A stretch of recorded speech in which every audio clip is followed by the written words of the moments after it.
En el set de rodaje de la comedia, un cardiólogo está de guardia. Cerca, una ambulancia de reanimación.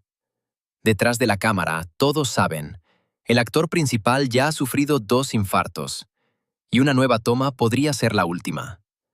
Pero él igual sale a escena.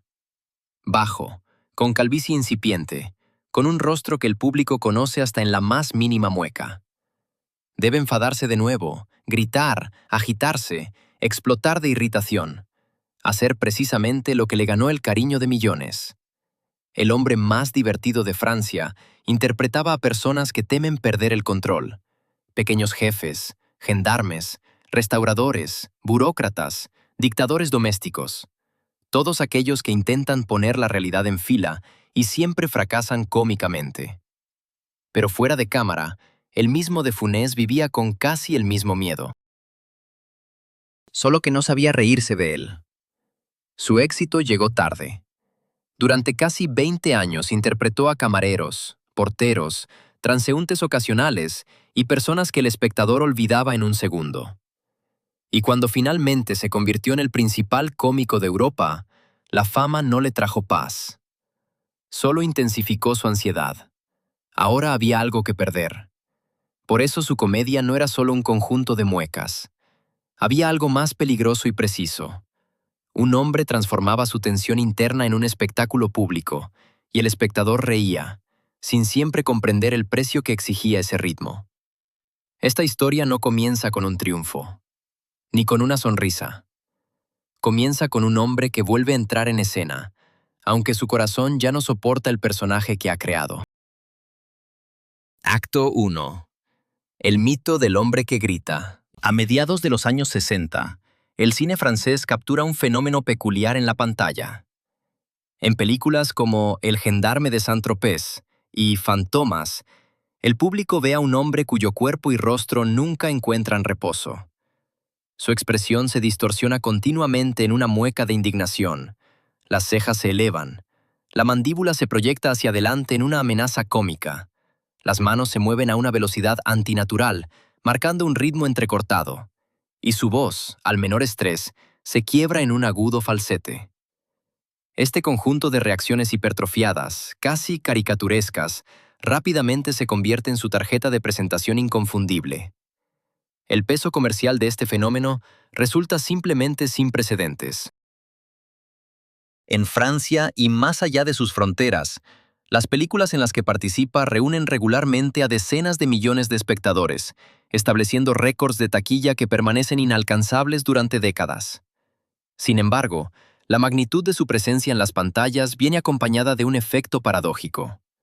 Cuantas más personas ven sus películas, más se comprime y simplifica su imagen pública en la memoria colectiva. El mito de Louis de Funès reduce su figura histórica a un conjunto elemental de características físicas. Un hombre divertido con un rostro de goma, que pone los ojos en blanco de manera cómica y se agita sin cesar.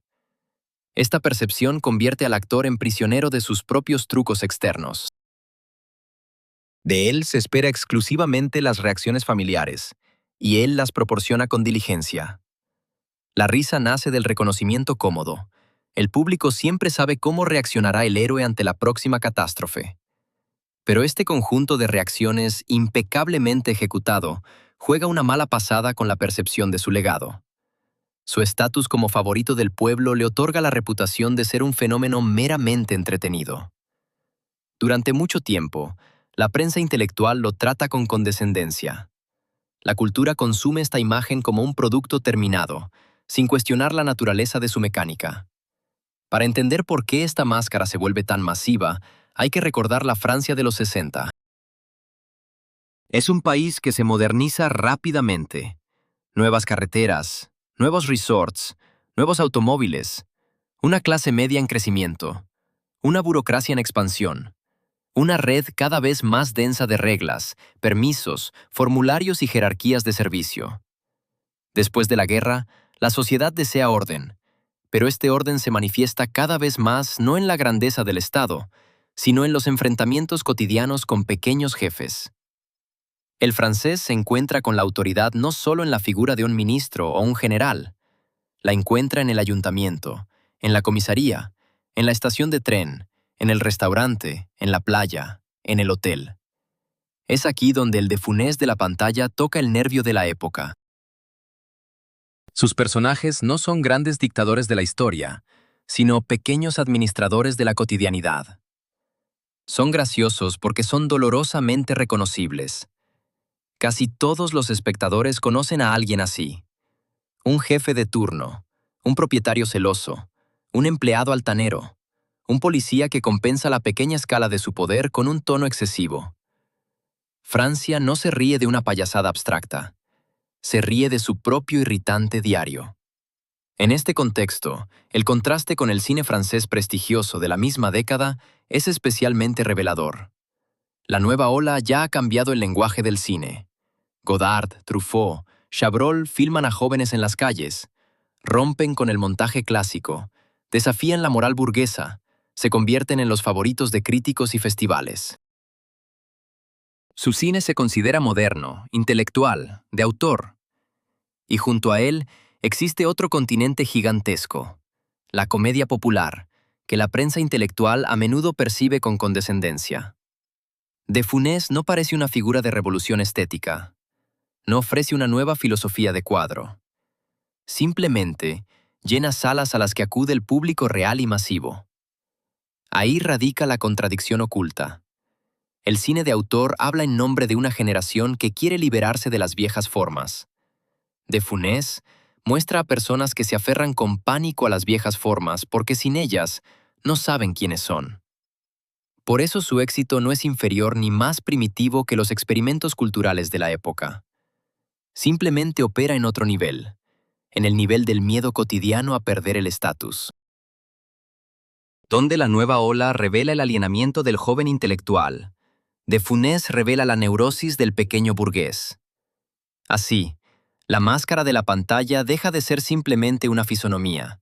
Obtiene una dirección social, un pequeño puesto, un pequeño despacho, una pequeña insignia, y una persona que percibe todo esto como prueba de su propio significado. A diferencia de los arquetipos cómicos clásicos del pasado, esta máscara no se basa en la simpatía o el encanto de la debilidad. Si el héroe cómico tradicional a menudo representa a un desvalido indefenso enfrentándose a un sistema rígido, De Funès ofrece a la cultura europea un modelo fundamentalmente diferente. Su personaje siempre está profundamente integrado en la jerarquía social. No es un vagabundo ni un soñador ingenuo. Es una parte legítima del sistema, una persona que posee cierto estatus y que intenta activamente usarlo para presionar a los demás. El espectador no se ríe de un perdedor entrañable, sino de un ciudadano agresivo cuya agresión inevitablemente se vuelve contra él mismo. Si Chaplin construye un gran mito cómico en torno a un pobre que despierta simpatía, y Jacques Tati en torno a un hombre perdido en la nueva arquitectura moderna, De Funès encuentra su propio territorio. Su héroe no es un pobre ni un soñador. Es aquel que ha recibido un pequeño despacho, un pequeño uniforme, una pequeña insignia, y de inmediato decide que ahora tiene derecho a mandar en el mundo. Esta precisión de tipo es lo que hace que su figura sea duradera. Es especialmente importante señalar que su poder en pantalla casi siempre es cómico precisamente porque no es heroico. La cultura francesa conoce grandes representantes del poder, desde uniformes militares hasta la retórica presidencial de la Quinta República. De Funès muestra no la cima de esta pirámide, sino su copia nerviosa cotidiana. Es como si tomara el gran gesto estatal y lo redujera al tamaño de una comisaría o una cocina de restaurante. Por eso el gesto no se vuelve menos brutal. Se vuelve más gracioso porque la discrepancia entre la pretensión y la escala es evidente. El gendarme de Saint-Tropez funciona precisamente por eso. La ligereza vacacional de Saint-Tropez choca con un hombre que intenta imponer la disciplina de un cuartel en un espacio de descanso. La playa, el sol, la juventud, la libertad turística. Todo esto irrita a Cruchot, no porque no entienda la diversión, sino porque la diversión no se somete a órdenes. La ciudad turística vive según la lógica de la relajación, y él vive según la lógica del mandato. Como resultado, el gendarme no se convierte en defensor del orden, sino en un cuerpo extraño cómico en un mundo que no quiere marchar. Fantomas le da a esta máscara otra escala. Allí, el héroe de Funès, el comisario Juve, se enfrenta no a la pequeña imprevisibilidad cotidiana, sino a un genio criminal casi fantástico. Fantomas cambia de rostro, desaparece, juega con los medios, supera a la policía técnica e intelectualmente. Para el personaje de Funès es la peor pesadilla. Un adversario que no se puede fijar, someter a una forma, incluir en un protocolo. Por eso su comedia en Fantomas no se basa solo en la cobardía o la vanidad, sino en el encuentro de una pequeña burocracia racional con un mundo de máscaras y transformaciones. Así, surge gradualmente toda una galería de pequeños gobernantes. Cruchot administra un puesto. Juve intenta dirigir una investigación. Septim maneja su sala de restaurante como una operación militar. Cada vez la escala es diferente, pero el impulso interno es el mismo. La realidad debe ser alineada. Y cada vez la comedia surge del hecho de que la realidad se niega a obedecer. Por eso la popularidad de Funès no se puede explicar solo por la plasticidad de su rostro. Sus personajes no generan caos por el caos. Muestran el momento en que una persona común con pequeños poderes comienza a comportarse como si del cumplimiento de su orden dependiera el destino del mundo. Acto 2. Anatomía del pequeño poder. En pantalla, Louis de Funès casi nunca aparece como un hombre con poder absoluto. Sus personajes típicos ocupan posiciones de rango medio o bajo. Un sargento de gendarmería en un pueblo turístico, un dueño de restaurante, un director de una fábrica de botes, un comisario de policía. Siempre tienen un territorio estrictamente limitado. Una comisaría, la cocina de un restaurante, una pequeña oficina o una mansión burguesa. Poseen un uniforme, una oficina, algunos subordinados y un manual de funciones. El estatus social del personaje está claramente definido. No está en la cima política, pero tampoco es un elemento sin derechos. La función clásica del sistema, un engranaje con el derecho a dar órdenes. Al recibir esta zona de responsabilidad local, el personaje de Funès inmediatamente la infla a proporciones cósmicas. En su percepción, gestionar el salón de un restaurante o patrullar la costa es equivalente a gobernar un estado. Exige disciplina militar de sus subordinados, establece protocolos estrictos para las tareas más simples y no tolera el más mínimo desvío del plan. El héroe está sinceramente convencido de que sin su intervención y supervisión constantes, el mundo se derrumbaría de inmediato.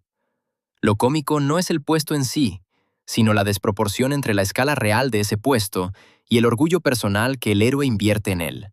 La comedia francesa de posguerra solía amar al ingenuo, al embaucador, al provinciano ingenuo o al aventurero encantador. De Funès trasladó el enfoque a otro tipo, una persona que externamente no es nada encantadora. Sus personajes rara vez provocan simpatía inmediata. Son avaros, sospechosos, mezquinos, celosos del éxito ajeno y patológicamente sensibles a cualquier insinuación de desobediencia. Pero es precisamente la falta de encanto habitual lo que los hace interesantes. El espectador se ríe de lo que en la realidad suele irritar o asustar. En su pequeño poder siempre hay un centro doloroso. Depende del reconocimiento de los demás. El jefe sigue siendo jefe solo mientras los subordinados se comporten como subordinados. El restaurador mantiene su grandeza solo mientras los camareros, clientes e inspectores reconozcan su autoridad. El gendarme mantiene la forma mientras los ciudadanos reaccionen ante el uniforme como un signo de poder. En cuanto alguien deja de jugar a este juego, el personaje de Funès literalmente se desmorona. No puede apoyarse en una dignidad interna, porque toda su dignidad está expuesta. En el uniforme, el puesto, la oficina, la voz. Por eso su ira siempre tiene el carácter de una súplica disfrazada de orden. Grita, «Obedézcanme». Pero en el subtexto se escucha otra cosa. «Confirmen que existo». En este punto, su comedia se vuelve casi dolorosamente humana. El espectador ve a una persona que no sabe pedir respeto y por eso intenta imponerlo. Lo cómico no es que el héroe sea tonto, sino que su estrategia está condenada al fracaso desde el primer segundo. Pero la realidad no se somete al control total. La tecnología compleja falla en el momento menos oportuno. Los subordinados cometen errores. Los superiores cambian repentinamente las exigencias. El choque de la rígida instrucción con una situación viva y dinámicamente cambiante se convierte en un factor inevitable de la trama. Y es precisamente en el momento en que la realidad se sale de su plan que se activa el principal mecanismo de comportamiento. En lugar de adaptarse a los cambios, el personaje reacciona con una escalada brusca de actividad. Comienza a agitarse, a dar órdenes contradictorias, a invadir físicamente el espacio personal ajeno.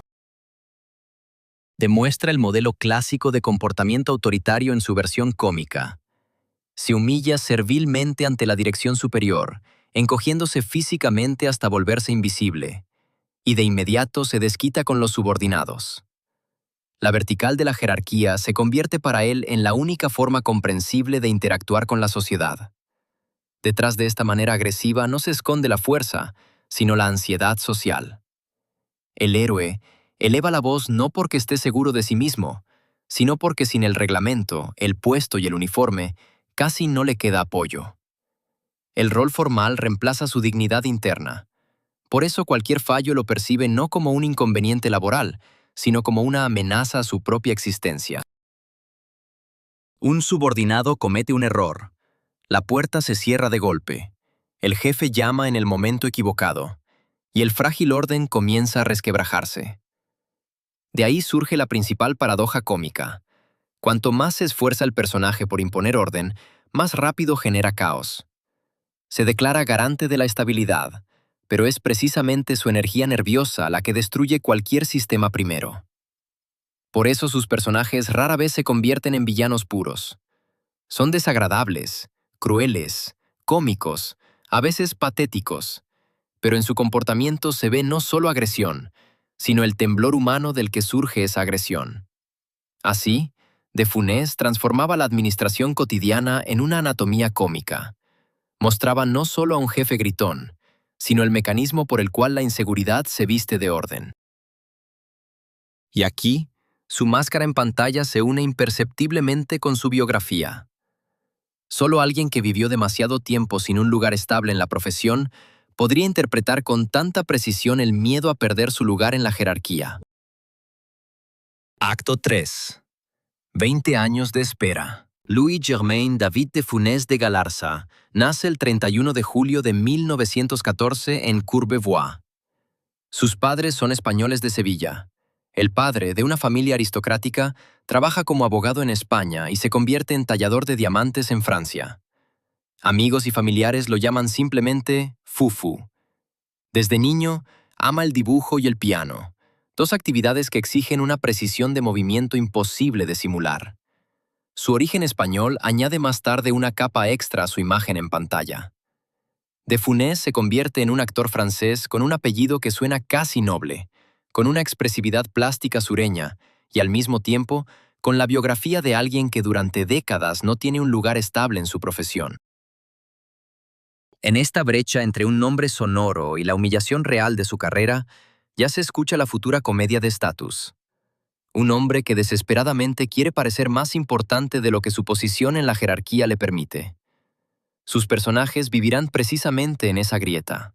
En 1936 se casa por primera vez con Germaine Carrière. Tienen un hijo, Daniel. El matrimonio dura 6 años. De Funès, en ese momento, se gana la vida tocando el piano en bares del barrio parisino de Pigalle, lugares llenos de humo donde el público, a menudo ebrio, rara vez presta atención a la música de fondo. Para captar la atención de una sala ruidosa sin derecho a réplica, el músico debe reemplazar las palabras con mímica exagerada, gestos y movimientos bruscos del cuerpo. Este largo y monótono periodo le forma una rígida disciplina laboral sin expectativas de triunfo rápido. En 1943, durante la ocupación alemana de París, continúa tomando clases de música y allí conoce a la secretaria Jeanne Barthélemy. Ella más tarde dirá que se enamoró de un joven que tocaba jazz como un dios. Se casa con Jeanne ese mismo año y vive con ella 40 años, hasta el último día. Jeanne resulta ser la sobrina bisnieta de Guy de Maupassant. Tienen 2 hijos, Patrick en el 44, quien se convierte en médico, y Olivier en el 49, que primero actúa en algunas películas de su padre y luego se convierte en piloto de Air France. El primer hijo, Daniel, prácticamente queda fuera de la vida familiar tras el divorcio de su madre, y al final no es incluido en el testamento. El primer matrimonio y la historia del hijo mayor, Daniel, revelan un lado menos cómodo de su biografía. De Funès construye su posterior fortaleza familiar con Jeanne de manera tan rígida que todo lo que no encaja en este nuevo orden se va relegando a la periferia. Daniel, nacido del primer matrimonio, queda casi borrado del mito familiar público. Este detalle no convierte al actor en un villano, pero muestra el precio de su necesidad de un mundo ordenado. Busca el hogar como una estructura protectora, y como muchos de sus personajes, puede defender el orden de una manera que hiere a quienes no caben dentro del esquema. Esta vida temprana no se parece a la leyenda de un hombre que simplemente nació siendo gracioso. Desde el principio, se escucha otro motivo. La atención debe ganarse, la posición debe mantenerse, no se puede fallar, es demasiado costoso. En 1958, el nombre de Funès en los carteles aún se escribe en letra pequeña. Antes del éxito a gran escala, pasa más de 20 años en la sombra profesional. Su lista temprana de trabajos consiste en decenas de roles sin nombre: porteros, camareros, fotógrafos, transeúntes ocasionales, extras cuyo tiempo en pantalla se mide en segundos. 20 años de espera son importantes no solo como detalle biográfico, explican toda su economía actoral. Alguien que aparece en pantalla durante años por solo unos segundos comienza a percibir el tiempo de otra manera. Un papel principal permite desplegarse gradualmente. Un episodio requiere un impacto instantáneo. Hay que entrar, hacer un gesto, decir una frase, desaparecer y aún así dejar una huella. De Funès aprende a trabajar no por escenas, sino por fracciones de segundo. Más tarde, cuando obtiene papeles importantes, este hábito no desaparece. En cada película actúa como si todavía le hubieran dado solo una breve oportunidad de ser notado.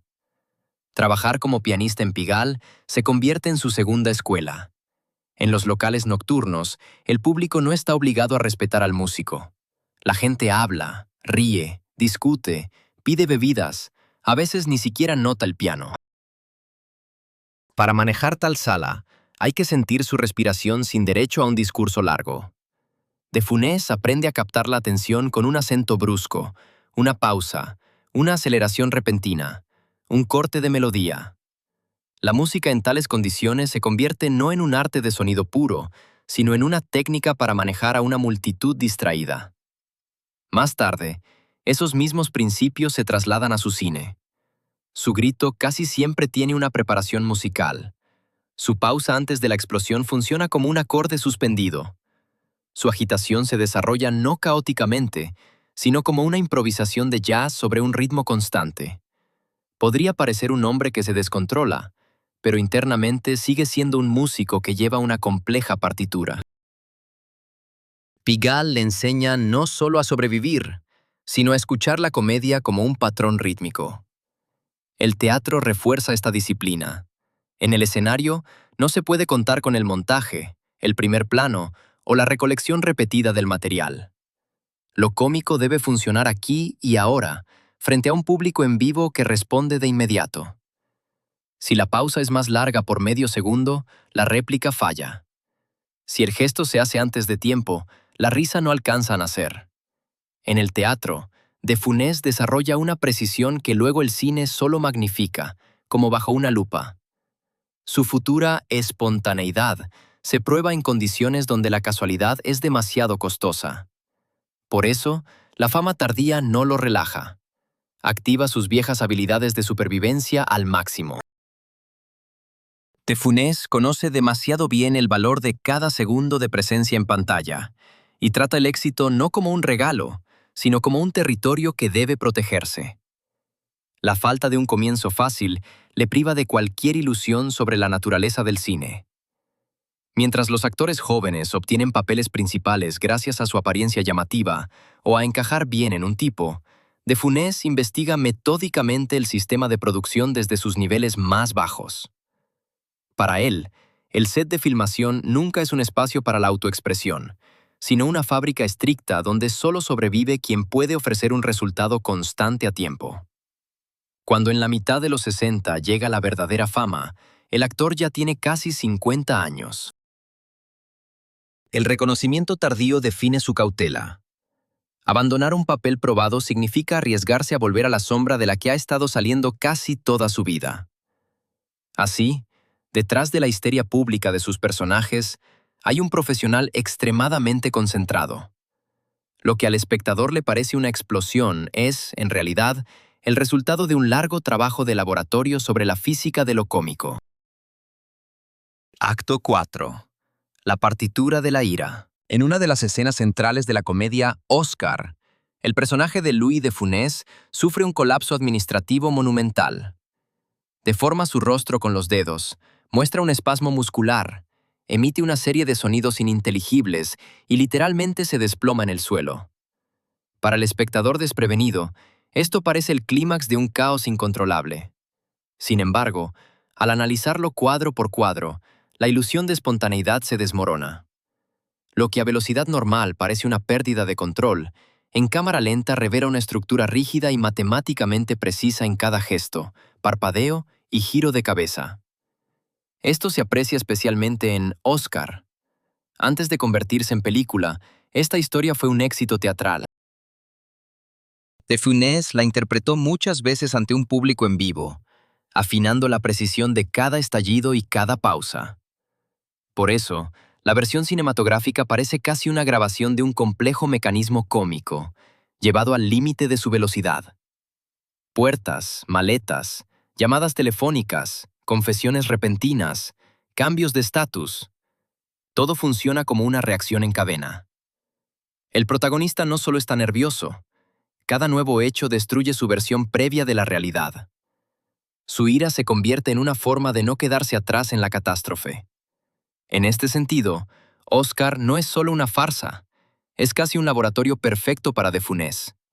En un espacio cerrado, vemos a un hombre que intenta mantener el control sobre el dinero, su hija, los empleados, su reputación profesional y su propia dignidad. Pero la información llega más rápido de lo que puede procesarla. Su cuerpo se convierte en una máquina de cálculo, sobrecargada de señales entrantes. De ahí surge el humor. El cerebro del personaje no da abasto, y el cuerpo empieza a pensar por él. El caos en pantalla de Funès nunca fue el resultado de una descarga aleatoria de energía. Su expresión física se construía según estrictas leyes de ritmo musical, enraizadas en su largo periodo como pianista. El cuerpo del intérprete en escena funcionaba como un complejo instrumento polifónico. Las manos marcaban un compás nervioso, el torso se movía a un ritmo completamente diferente, y la mímica ofrecía una tercera línea de reacciones. El actor no vivía el pánico social en el sentido tradicional de la escuela psicológica. Literalmente lo marcaba, como un complicado patrón en una batería invisible. Los famosos cambios sonoros, cuando el susurro del personaje se convertía de repente en un grito ensordecedor, no dependían del momento emocional. Estas amplitudes se calculaban con precisión acústica. Si se analiza la pista de audio de sus monólogos más expresivos, sin la imagen, se hace evidente. Las pausas antes de los estallidos de ira se mantenían con precisión cronométrica. La inhalación antes del grito funcionaba como el impulso antes de golpear un gong. La arquitectura mímica se construía bajo las mismas leyes. El rostro funcionaba como un panel de control, donde cada músculo se activaba y desactivaba según un plan estricto. El cambio de una máscara de servilismo a una de dictador ocurría en una fracción de segundo, como el clic de un interruptor. Si la situación requería mostrar un grado extremo de irritación, De Funès no confiaba en un sentimiento interno de ira. Activaba una secuencia precisa de contracciones musculares faciales que codificaban esa ira para la audiencia sin el menor error técnico. Los objetos cotidianos, como teléfonos, bolígrafos, sombreros, sillas, se convertían en extensiones de su ritmo corporal. Podía golpear rítmicamente la mesa con la palma de la mano, subrayando la absurdidad de su orden, o sincronizar el golpe de una puerta con el punto final de su réplica. Ningún jarrón se rompía por accidente. Todas estas interacciones recordaban una coreografía de ballet oculta, disfrazada de caos cotidiano. Ahí radicaba la paradoja de su método. Para interpretar convincentemente a alguien que pierde el control de la situación, el intérprete debía mantener un control total sobre su propio cuerpo. El público veía el pánico del personaje, pero subconscientemente percibía la precisión del actor, y por eso la agresión se volvía segura. El cine permitió intensificar lo que el teatro solo insinuaba. La cámara podía acercarse lo suficiente al rostro para que el espectador viera el trabajo instantáneo de los ojos. El montaje podía resaltar el ritmo del fracaso. Un primer plano convertía una contracción apenas perceptible de los labios en un gag completo. De Funès era uno de esos cómicos cuyo método existía en la frontera entre la amplitud teatral y la microprecisión cinematográfica. Actuaba en grande, pero acertaba en los pequeños detalles. Otra fuente de su precisión era el trabajo con los ojos. En la comedia convencional, el rostro a menudo se usa como una máscara unificada: sorpresa, miedo, ira. En De Funès, los ojos viven una parte separada. Son los primeros en notar la amenaza, los primeros en calcular, los primeros en empezar a mentir. A veces la boca ya sonríe al jefe, mientras los ojos ya calculan cómo vengarse del subordinado. A veces el cuerpo muestra confianza, pero la mirada por un instante delata una búsqueda de salida en pánico. Esta micrología hace que sus personajes no sean histéricos planos, sino personas con un contador interno que siempre está funcionando. Su famosa velocidad no era solo velocidad de movimiento, era la velocidad de cambiar roles sociales. Ante el jefe, una miniaturización instantánea. Hombros abajo, sonrisa, voz más suave, mirada desde abajo. Ante el subordinado, un aumento brusco. Pecho hacia adelante, barbilla arriba. La voz se convierte en orden. En el mismo plano, podía cambiar varias veces el tamaño de su cuerpo dependiendo de quién entrara en la habitación. Así mostraba no un carácter, sino una física social. Una persona literalmente crece y se encoge según su lugar en la jerarquía. El mundo de los objetos en sus escenas tampoco era nunca neutral. Las puertas lo traicionaban. Los teléfonos lo interrumpían en el peor momento. Las sillas le impedían mantener la dignidad. Las maletas y los documentos se convertían en portadores físicos del caos. Los objetos cotidianos se convertían en participantes de la comedia, porque su personaje percibía cualquier resistencia de la materia como un insulto personal. No podía aceptar tranquilamente que una puerta simplemente se atascara. Para él, eso significaba que el mundo nuevamente se negaba a obedecer. Así, De Funès pertenecía al tipo de cómicos arquitectos. No caía en el caos. Lo construía como una escenografía, con puertas, pausas, miradas y explosiones calculadas al segundo. Acto 5. La dinámica de los choques. En la película El Torpe, hay una escena icónica de un accidente automovilístico. El pequeño auto del personaje de Bourvil se desmorona por completo. El dueño del vehículo destruido permanece serenamente tranquilo y con una tímida sonrisa simplemente constata el hecho de la avería. En contraste, el causante del accidente, un respetable hombre de negocios interpretado por De Funès, cuya lujosa máquina apenas sufre daños, entra en un frenesí descontrolado. Toma la iniciativa, reparte tarjetas de presentación, da órdenes a los transeúntes, aunque la situación solo requiere un intercambio de datos del seguro. Pero incluso el mecanismo más preciso no funciona en el vacío.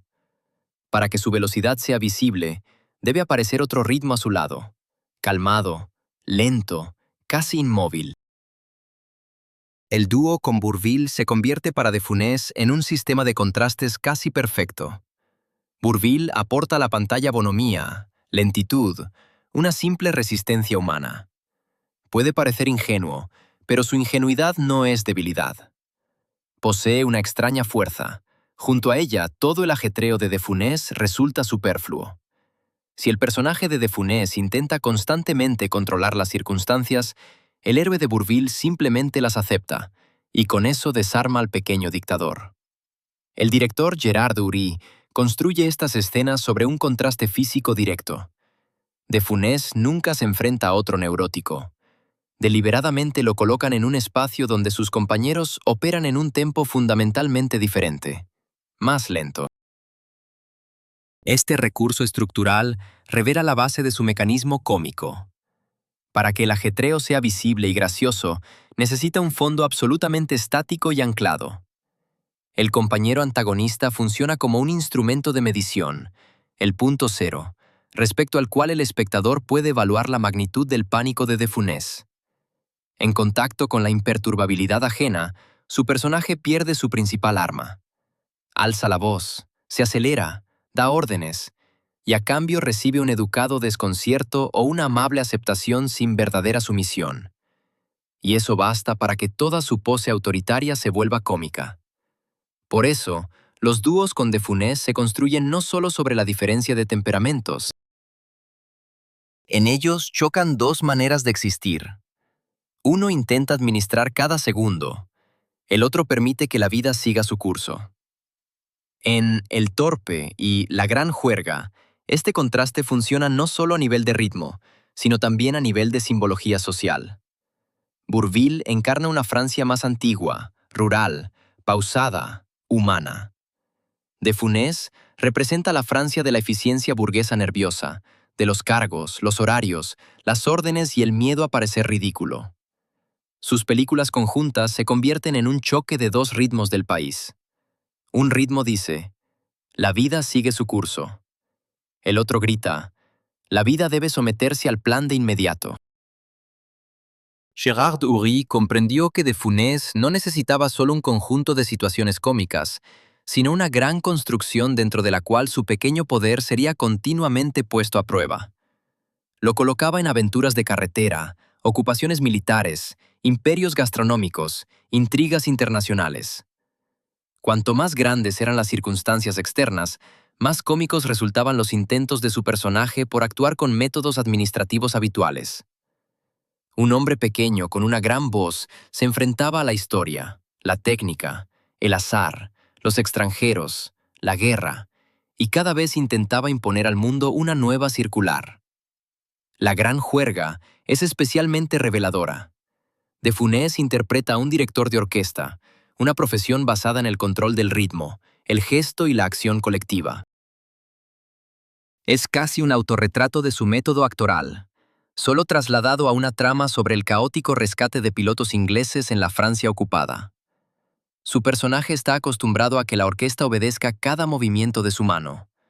Pero la guerra, el azar, el miedo y la alianza con el héroe de Bourvil no se someten a la batuta del director. La comedia surge de que un hombre, que toda su vida ha controlado el sonido, de repente se ve obligado a improvisar con la realidad. No menos importante es Claude Gensac, quien se convierte en su esposa más reconocible en pantalla. Su tranquila elegancia burguesa crea otra forma de resistencia a su histeria. A su lado, él no solo parece un jefe, sino también un esposo que en casa no es tan todopoderoso como quiere aparentar en el trabajo. La familia en pantalla aterriza a sus personajes. Muestra que el pequeño poder no termina en el trabajo. Intenta infiltrarse en el hogar, el matrimonio, los hábitos, la cena, la crianza de los hijos. Pero el espacio doméstico se resiste a él de manera más suave y, por lo tanto, aún más eficaz. Precisamente los compañeros establecen la escala. Sin Bourvil, Gensac y otras figuras de calma, De Funès podría convertirse en un ruido monótono. Junto a ellos se hace evidente cuán precisamente dosifica el sobrecalentamiento. Rabbi Jacob añade a este sistema otra capa importante. Allí, De Funès interpreta a Victor Pivert, un burgués con un conjunto de prejuicios, seguro de su propia normalidad y rectitud social. La trama lo obliga a disfrazarse, cambiar de identidad, entrar en un mundo que no comprende y atravesar físicamente sus propios estereotipos.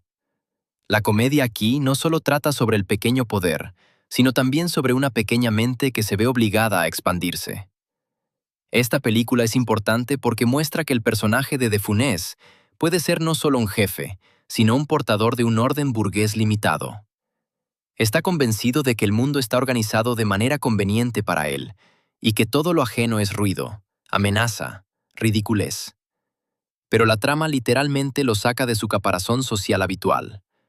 Su cuerpo reacciona nuevamente con pánico, pero esta vez el objeto del pánico no es un plan roto, sino el choque con la otredad. La risa surge de cómo el prejuicio pierde su estabilidad. La locura de grandeza funciona de manera diferente.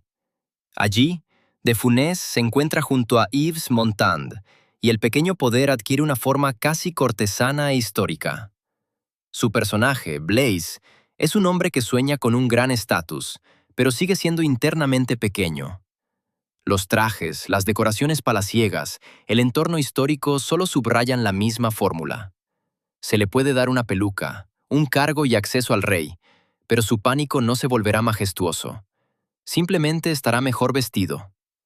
Estas películas amplían el tipo y demuestran que no estaba atrapado en un solo papel de gendarme. Cambiaban los trajes, las profesiones y las decoraciones, pero en el centro siempre quedaba un hombre, que temía ser menos que su propio papel. Acto 6. El reverso del alboroto. A finales de los 60 y principios de los 70, cuando los reporteros lograban la rara oportunidad de encontrarse con la estrella más taquillera del cine francés, se topaban a menudo con una ruptura inesperada.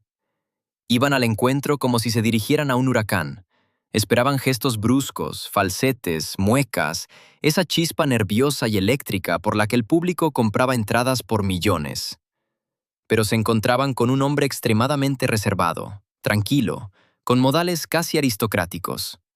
Fuera del set, De Funès hablaba en voz baja, se movía con cautela y prefería discutir no sobre sus récords de taquilla, sino sobre rosas. Este contraste no era una pose, era un sistema de autoconservación. De Funès separaba metódicamente su imagen en pantalla de su espacio privado. No buscaba la vida bohemia, evitaba las ruidosas fiestas de estreno, no convertía la publicidad en una extensión de su profesión. A diferencia de muchas estrellas europeas de esa época, no vivía bajo el ojo público. Le bastaba con que el público se llevara su cuerpo y rostro en la pantalla. Su hogar debía permanecer como un territorio donde ese hambre del espectador no penetrara. Para entonces, la familia vivía en el castillo de Clermont, un château del siglo XVII en Loira Atlántico, a 30 kilómetros de Nantes, sobre el río Loira. Jean lo heredó de su tía en 1963. Tras el éxito comercial de La Gran Juerga, De Funès compró la otra mitad del castillo en 1967 y se lo regaló a su esposa. Así, la vida privada adquirió casi una forma arquitectónica.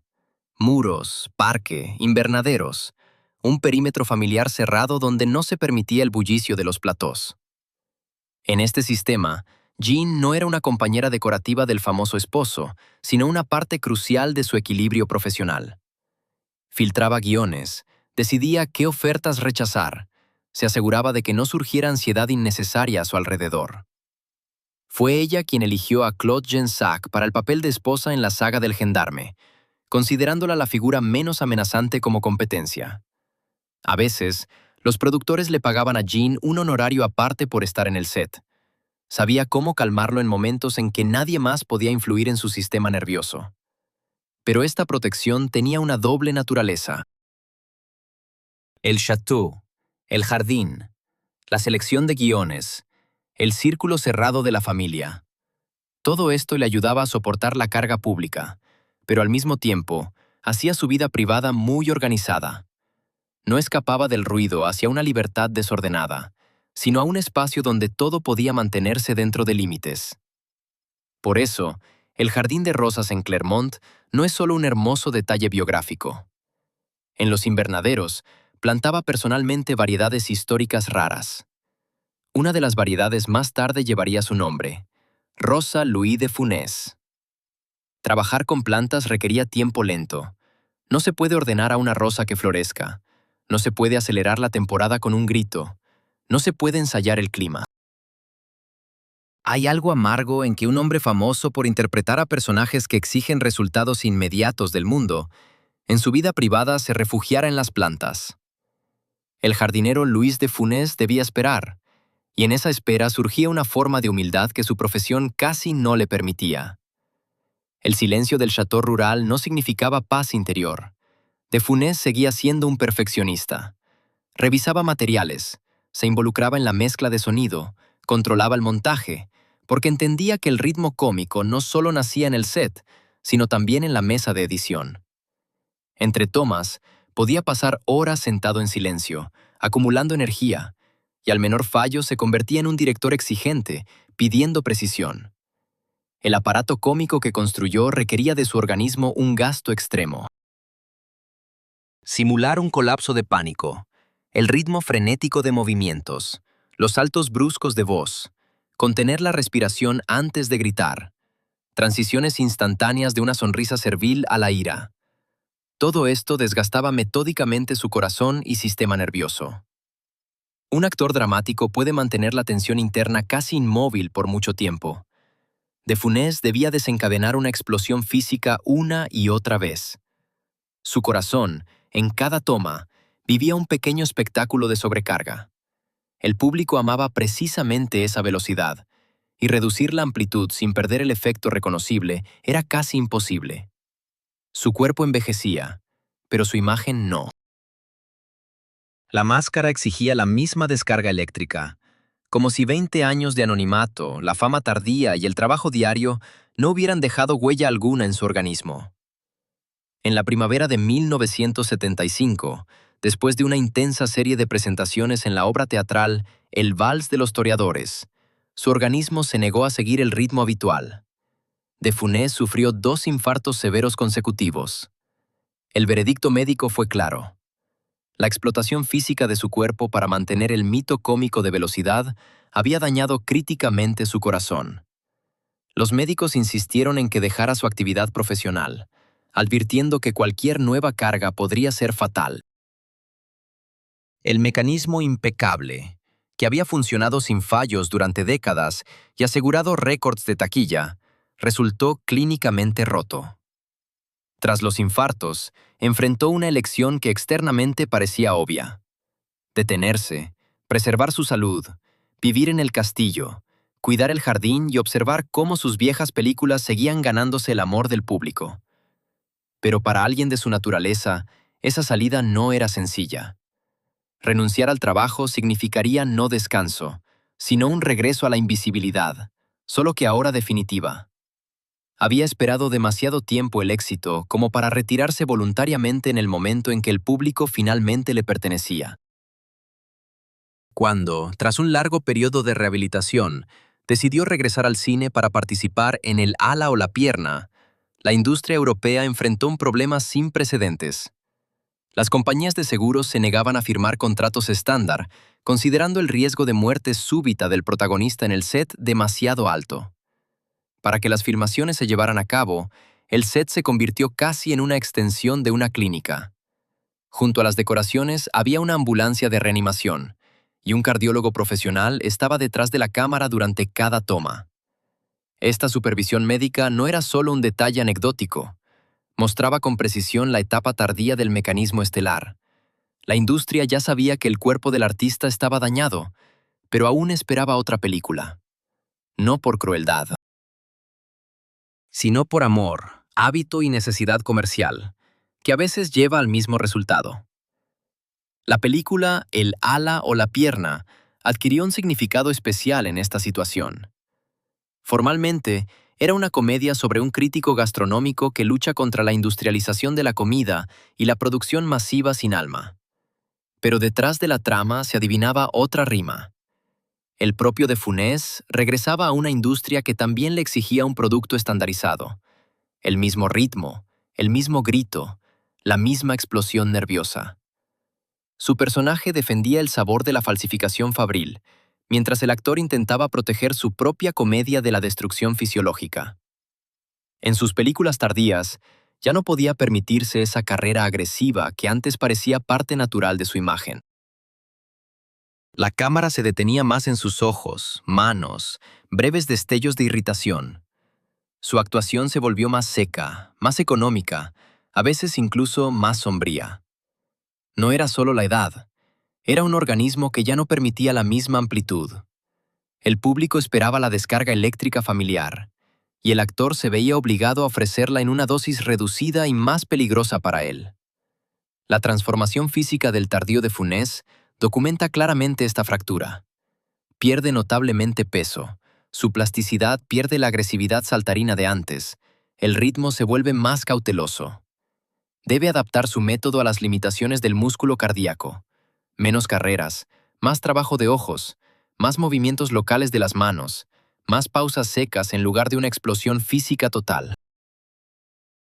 La máscara autoritaria del tirano en pantalla no desaparece, pero a través de su contorno adelgazado comienza a aparecer un hombre profundamente cansado.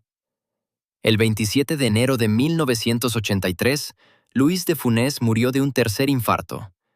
Tenía 68 años. Acto 7.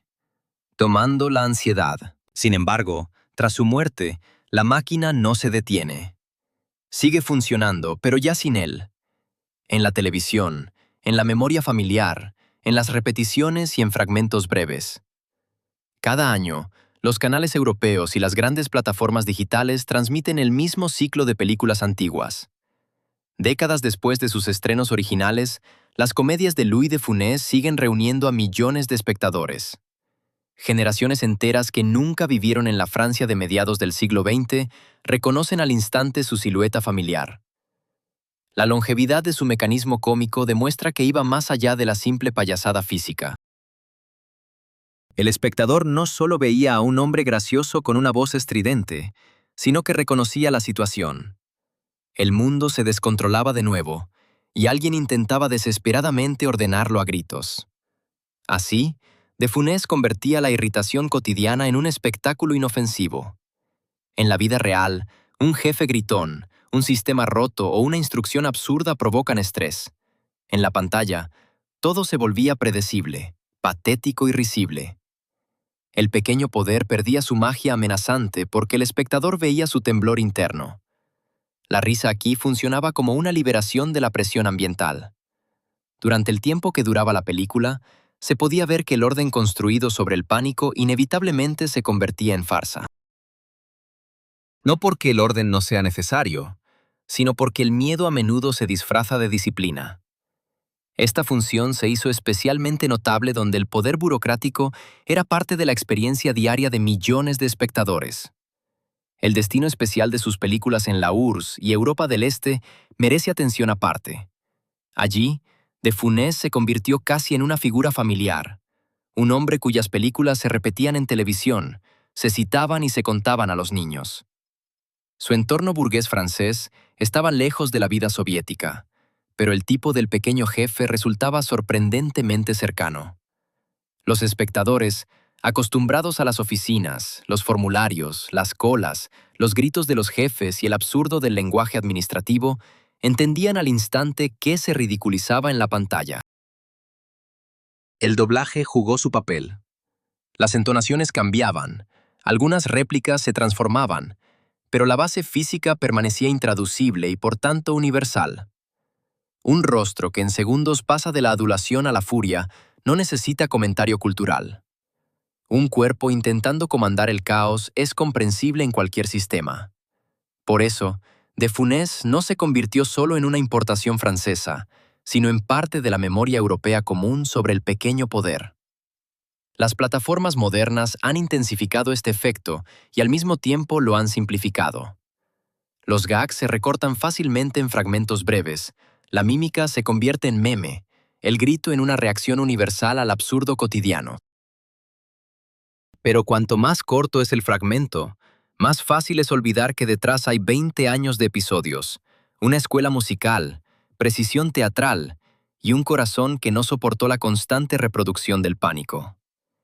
Y aún así, incluso en un clip corto, sigue funcionando porque toca un estado familiar. Alguien abre una carta de Hacienda, escucha una orden del jefe, se enfrenta a una avería técnica y por un instante no despierta el actor, sino un esquema nervioso. Gritar de inmediato, arreglarlo todo, poner a todos en fila.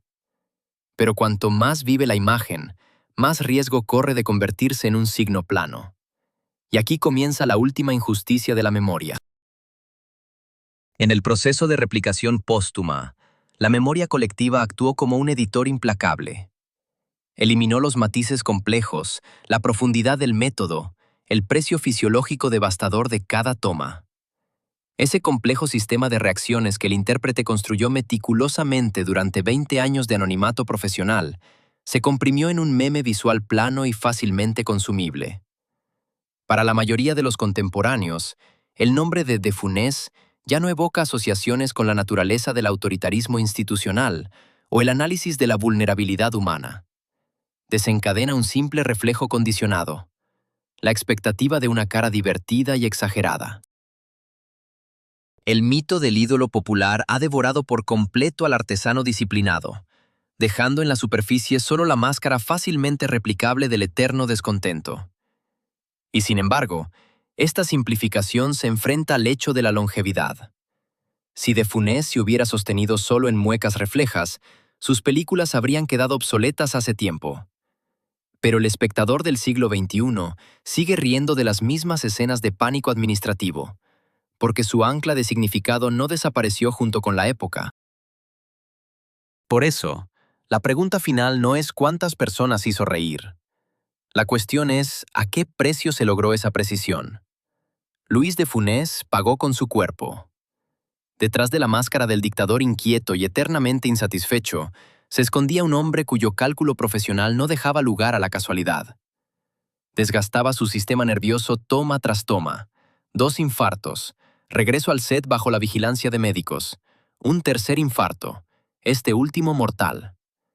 Su mayor paradoja es que creó un lenguaje cómico para desnudar a aquellos que no saben soltar el control, y él mismo vivió como alguien para quien el control era vital para sobrevivir.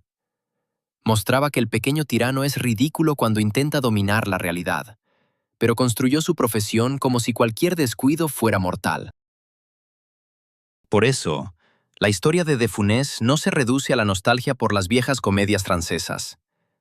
Es la historia de cómo el arte a veces nace no de la libertad interna, sino de una tensión llevada a una forma exquisita.